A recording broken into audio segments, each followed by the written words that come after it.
Every Wednesday, our students get direct access to ask us questions about anything property related in our weekly Campfire. Today is part 2 of us sharing some of our students' questions. Welcome to Your First Home Buyer Guide, the podcast for first home buyers who want to move it along and become homeowners. But most importantly, it is for you to become an educated home buyer. I'm Megan and that was Veronica. We're both buyer's agents and probably old enough to be your mum. But it's a good thing because between us we've got over 45 years experience to share with you and bucket loads of stories about avoidable mistakes. Together we're going to make sure you get unbiased and real information you can rely on. Allow us to guide you on your home buying journey. We want you to become an educated home buyer so that you can stop looking for your first home and actually become a proud homeowner. We've got loads of great tips for you in this episode, and if you'd like more useful tools, head over to the website homebuyeracademy.com.au, and there you'll get access to our free mini course, How to Price a Property Like a Professional. You will also find the holy grail of home buying education, Your First Home Buyer Guide, the online course for people who want to become educated home buyers. We created this for you to help you get on the right path to home ownership for your first home and beyond. But before we get into the interesting stuff in this week's episode, we've got the boring bit, the disclaimer. You of course know that nothing in this podcast is to be taken as personal advice. We always recommend getting the advice of an expert in their field who takes the time to understand your personal situation. We've done our very best to ensure that the content is correct at the time of recording. Things change rapidly, so always check with the relevant government authority and your trusted advisors to get the most up-to-date information.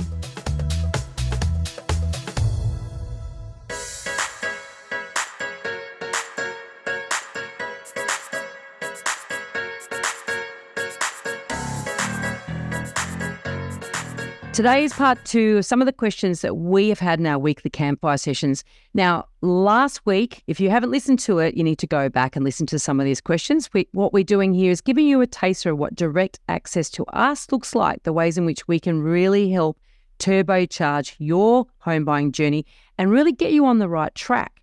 Now, we covered a lot of different questions last week, and we're going to kick off this week's with this question. Can a government grant for a first home purchase then be turned into an investment property, or is there rules around that to stop it from happening? So this particular question in Campfire was, they knew they were eligible for the grants and could purchase a property for a higher value than their current deposit allowed. So in this particular case, the grants allowed them to buy a better property than they would otherwise be able to buy. Now, where some people use grants, they're trying to stay under a certain limit and they actually could afford a better property without the grant. So, it's horses for courses. The other thing too is that there's different grants in every state and territory. There's federal grants and there's state-based grants, and a lot of them will preclude using that property as an investment.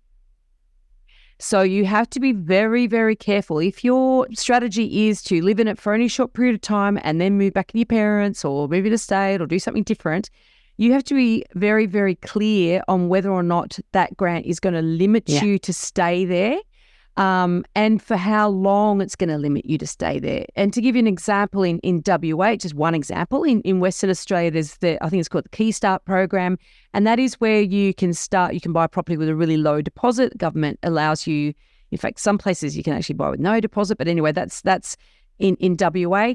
But until you can actually pay down the equity to the point where you can refinance outside of that government lending, you are bound to live in that property. And if you have to move out for whatever reason, then you're going to have to sell it. So that's one example of where, if you use that government incentive or that government support and your circumstances do not change so that you can change the situation, then no, you cannot rent it out. And the person who's best placed to answer this question and what we encourage them to do was to go back to their support crew.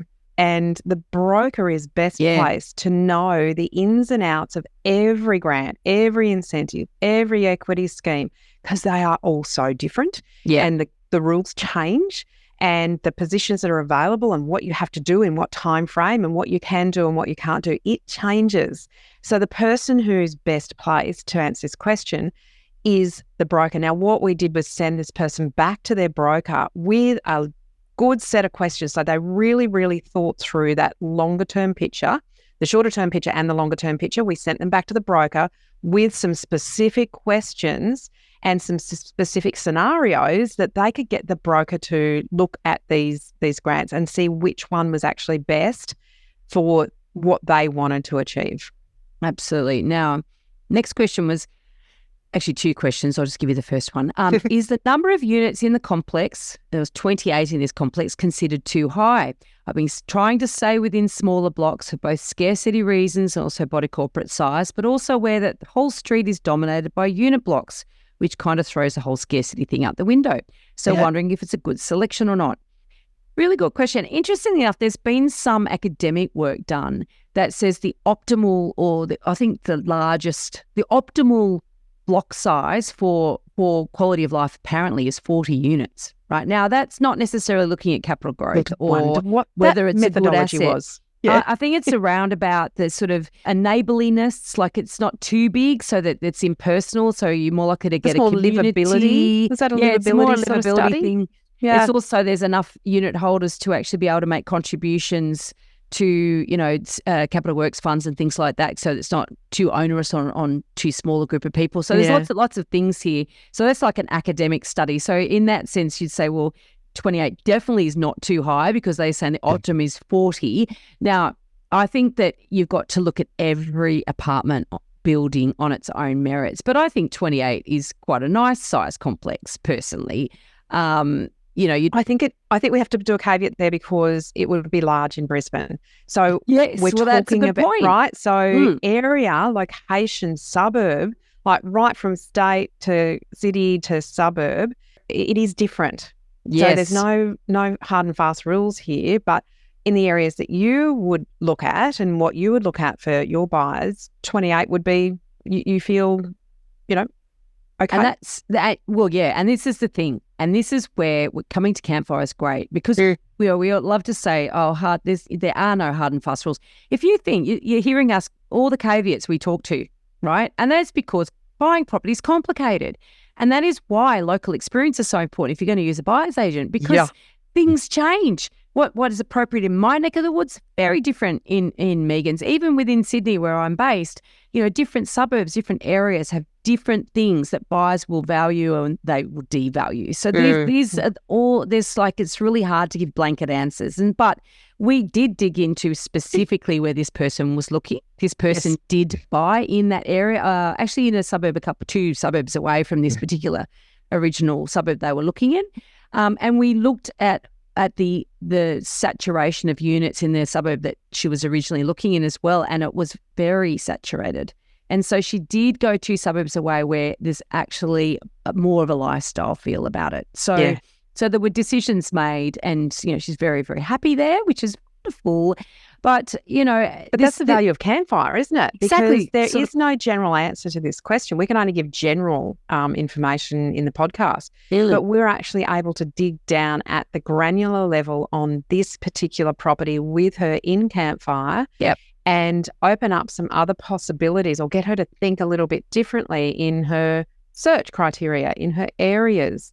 And that just changed her search significantly. Well, it gave her confidence to move forward because the second question that she has was with the general stereotype that house prices double every 7 years, which in brackets is, which I know is not always true due to asset selection. Very good, top marks as a student. My question is, as a rough guide, does that same assumption apply to apartments as well as houses? I'm assuming the reduced scarcity with units would affect this. Just wondering whether there is a general growth figure that is considered good for units and if that is different to houses. So our answer is that the 7 years doubling is a very dangerous thing for anybody to rely on, for starters. Yeah. Absolutely. And even though if you look at longitudinal studies for the whole of Australia, then on average, they will double every, I think, 8 years or something. Or is it on average 8% per whatever? I mean, it's about over the last 36 years, the growth has been about 6.8% per annum. So it's a little bit under 10 years. That's actually on average doubling. If you're going to double in 10 years, that's 7.2% per annum, right? So that's doubling in maybe 11, 12 years. So the point here, though, is that you can use these general rules of thumb, but they're based on an entire country's worth of data, whereas we make individual decisions based on our individual needs. And if you focus on, okay, well, I can't buy a unit because a house will grow in value more than a unit does. But the reality is that the requirements that you have in the area that you want to be, they point to you buying a unit. And if you were to buy a house, it'd be horrible, whereas you can buy a really good unit, then, there are cases to be made to going for a unit. Or if you have to move so far away from your support group, from your friends, from your life, from everything that you have, you could buy a unit that is going to serve your needs for a long time in the area in which you want to live versus moving a long way away but getting a house because a house is better, in inverted commas, then, that isn't necessarily the right decision for you. So what we like to do is make sure we dig into that to go, well, which of your decisions are based on these stereotypes that are not really helpful versus which of your decisions are really based on what is going to make you happy in your home and going to serve you for the long term. They're the sorts of ways that we would dig into this sort of question to come up with what might be the right direction for an individual person. Yeah, and I think you've nailed it with that word individual, because that's what Campfire is about. It's about the individual, not the stereotypes or the generalizations or, the disclaimers. It's about the individual and actually being able to dig in a lot further to give them really good guidance on where to go from here. And also to remove some of those biases or some of those, things that they've had said to them by somebody at the water cooler or at the office or mum or dad, and that is not serving them well. Get rid of some of those things. Here's a good one. We just wanted to double check that the minor room sizes, so that is like the smaller bedrooms, 3 by 3.14 metre, that's very specific, would be okay or attractive for other prospective buyers if we were to resell. I loved this question, Veronica. You know why? Because they've done the course and they realise they have to think about resale. It's not just, it's not just about, is it good enough for us? It's that long-term thinking. And these particular people, I think from memory, were engaging in a stepping stone strategy. So this wasn't the long-term home. They really were thinking about, when we're ready to upgrade, how is the future buyer going to view this property? Is this going to be an objection that we cannot overcome? And I loved that they were thinking like that. Me too. And I love the minutiae of the question. And so this is what, we encourage you at Campfire. They can be big questions or they can be tiny little, oh, good, thanks, I've got it now, questions, And the answer, once again, we talk about the individual circumstances of where you're looking to buy, because different areas will have different requirements, So people in some areas will be satisfied with a 9 square metre bedroom as a second or third bedroom. And in other areas, that would be ridiculously small. And so it comes down to context. And so we, once again, no blanket rules. So we can't go, yes, tick. And so off you run and go, I don't care where I'm buying, what I'm buying, as long as the bedrooms are at least that size, I'm fine. That doesn't really work. But in certain areas, it's fine. And we certainly shared in that answer, we shared some of the things that we as buyers agents in our businesses do when we're looking at bedrooms and why we use certain sizes. And that's around, certain furniture sizes. So we actually talked in depth about why certain sizes are going to be better than others. Someone comes to us with a 2.1 metre wide bedroom that's 5 metres long. That's a large floor area. There's very, very specific reasons why the practicality of it would be very limiting and the resale would be difficult. Exactly. Now, here's one about conditions, and I'm going to ask the question because this is something you would, Megan has more of this in her area, neck of the woods, than I do. So this is the question. When we include the condition about financing in the offer, are there any terms that we can use to protect us if the bank valuation is lower than our offer? I know we should also present the bank with our comparables research and potentially ask for a different valuer to take a look. But if they stay firm with their decision, is there a way we can bow out through the offer contract conditions? Yeah, so this is particularly in relation to private treaty negotiations where you've negotiated a condition that makes the contract subject to finance approval. So this is not an auction situation, obviously. So these people are particularly focused on private treaty. So the interesting thing is, and there's much more private treaty negotiations in Queensland than there is in the capital cities of Sydney and Melbourne. So it is much, much more common to have conditional. And regionally and other states. Yeah, much more. But again, in New South Wales, it's an exchange of contracts versus a contract forming with a condition. So all of this, of course, we teach in the course so that you know what's right in your specific location or jurisdiction.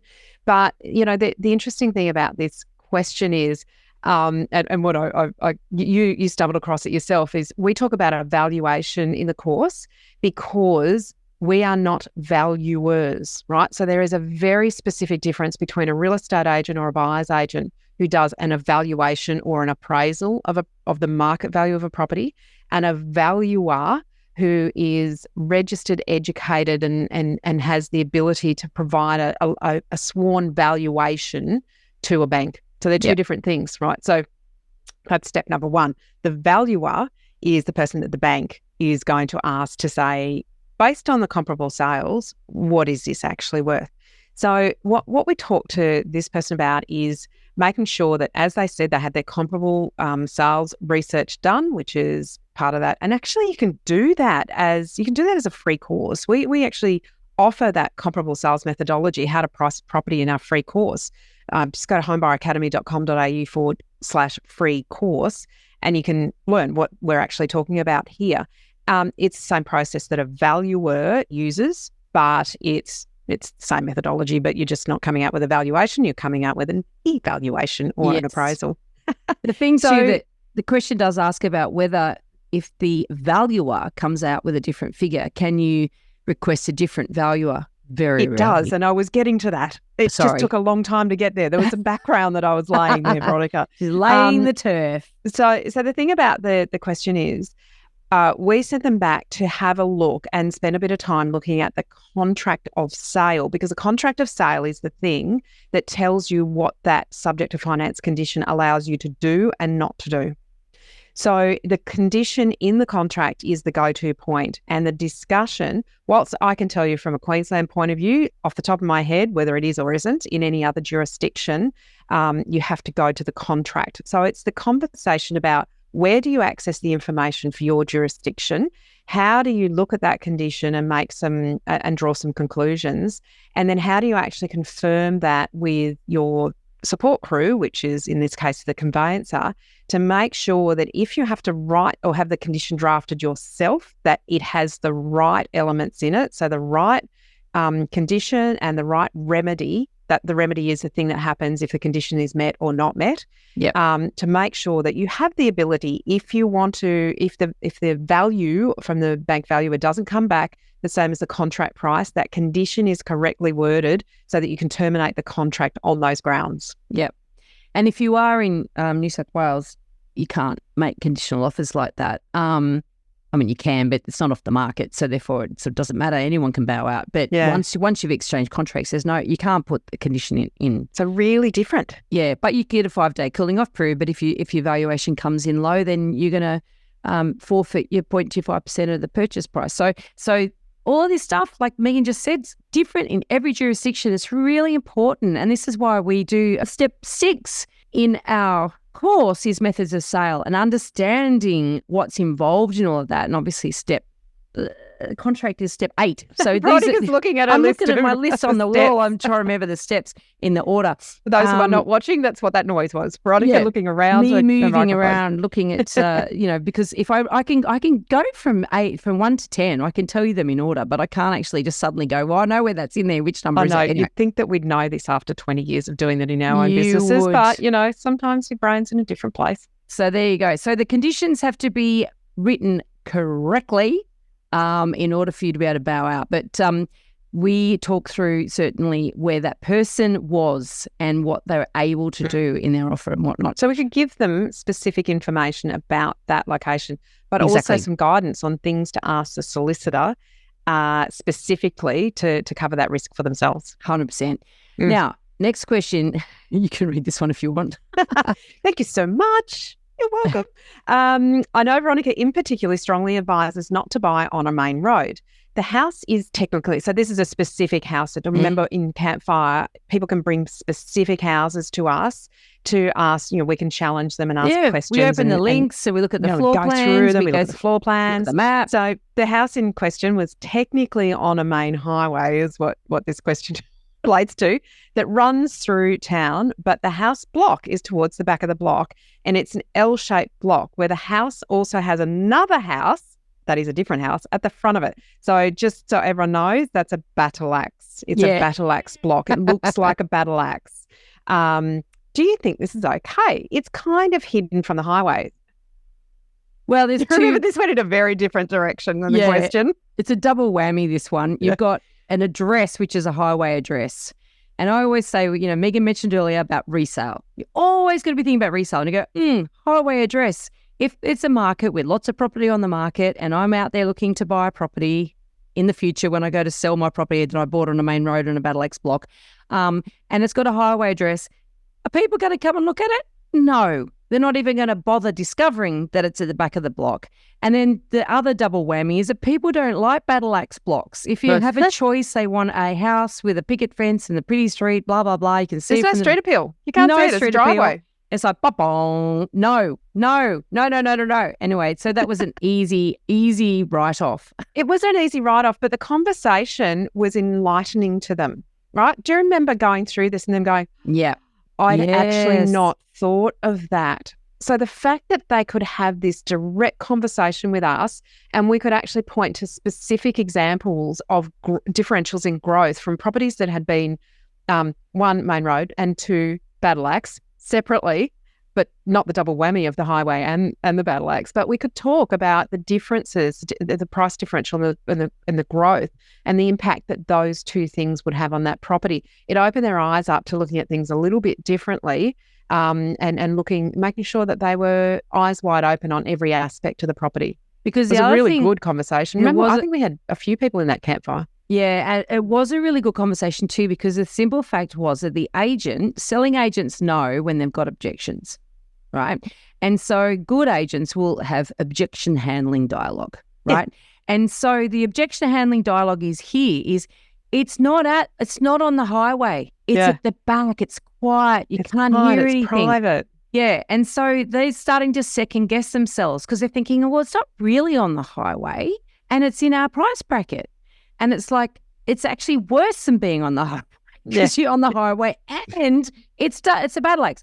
So where they were second guessing themselves is because agents are very good at trying to overcome objections. Selling. And so, that's They're exactly good at right. Selling the property. So the whole conversation then sort of extended into, in which other ways do agents overrule objections or seek to deliberately handle objections, and so they get buyers second guessing themselves, things that to be things that you hadn't previously wanted in a property. All of a sudden you think it's okay or whatever. A classic is, I used to do this when I was a sales agent, and that is if the house has a really poor orientation, is quite dark inside, the first thing I'd be doing is, do you know what?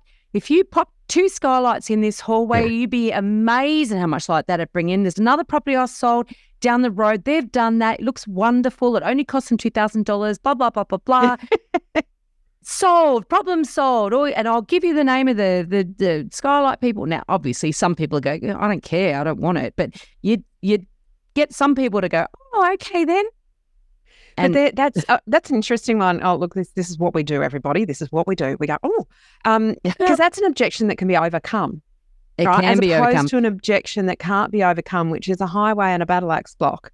Yeah. But even so, dark houses are dark houses. Even with skylights, they're not as nice as a lighthouse. So, skylights are compensation, can be overcome, but still a Band-Aid. Might be a compromise. Yeah. All right. Better compromise. Our last questions we're sharing with you. You want to go for it? You go. Okay. I have you, that's you, Megan, and Veronica, that's me, in my ear every time I look at something. I love that. I seem to rule everything out. Oh, dear. I know you said every price bracket has quality assets somewhere, but it's certainly a challenge to find them, and that is true. I would have purchased a number of these previously, but constantly looking for A-grade assets. And one of the suburbs I'm looking at is almost entirely unit blocks. Is there any point looking there, or will they never grow in value? I'm trying to find something unique in that suburb, as everything I find in my price range is full of units. Now, this is good because you had a good knowledge of this area and you could talk from a local experience point of view. So here's a student who actually got, is paid $990 for the course, and they actually got your full buyer's agent knowledge, local knowledge of the area that actually helped them work through whether this particular area for their needs and their budget was going to yield something that would be an A-grade asset. It was awesome. Yeah, I learned a lot sitting through that one and listening to you talk about that particular area. So, I mean, I've got a bit of a benefit. Obviously, you've been in the property game for well over 20 years now, 24 years now, being a buyer's agent now for 17 years. I also, as part of the show, location, and relocation, I got to travel around Australia and got a bit of an opportunity to experience different markets. Now, I'm not an expert in any area other than Sydney, and not even the whole of Sydney. But there are certain principles that both Megan and I can apply when we're looking at properties because of the depth of our experience. And in this particular case, yes, I could talk specifically, because even though I actually don't buy in this particular area, I do know it because I used to live down there a long time ago. It's all about opening up possibilities, to talk about, yes, your fears are correct in this area. So in a way, this particular person, they were rejecting properties they should have been rejecting. And so we could encourage them. They're on the right track. And also finding really good assets is difficult.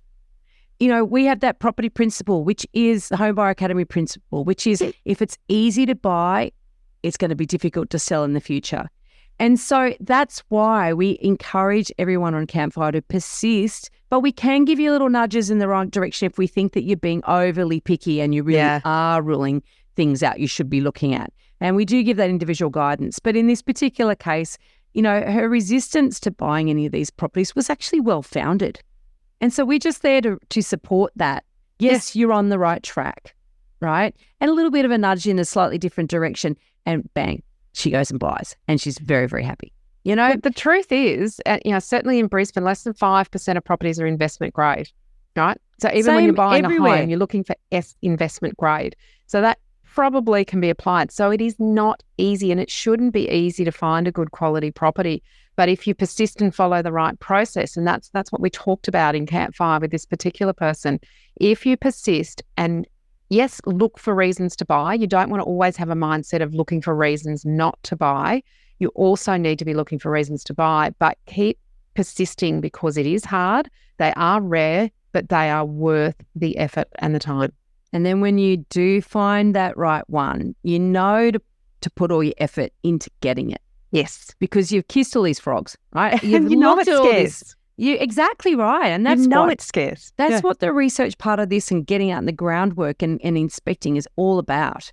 And so, we're there as the sounding board every week, and they can, and honestly, the Campfire, they bring the stuff they're looking at, they're thinking about, and we can run through, well, why would that not be so good, or that one be great to look at further? Or have you thought about this? Or here's some extra questions that you might want to ask, or here's how you can position yourself with the agent. So, very, very in-depth, specific and unique questions and answers. It's so exciting too when we see the light bulbs go off, and we see the confidence that people go through with the offer process, with their due diligence process, and actually go right the way through to purchasing a property and settling with that confidence. It's still a bit scary. Let's face it. It's a big, big, big thing. But to do it, I feel the fear and do it anyway because I know that I'm actually well supported and I'm doing things in the right order. I think it's just such a gift. It's a gift for us. I love it. Even though we've created this thing, we just get so much satisfaction keep the finger out on the pulse of what people are thinking, doing, and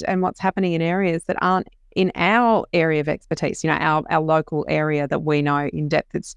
I really like learning from the students about what they're doing in other areas. It's quite enjoyable.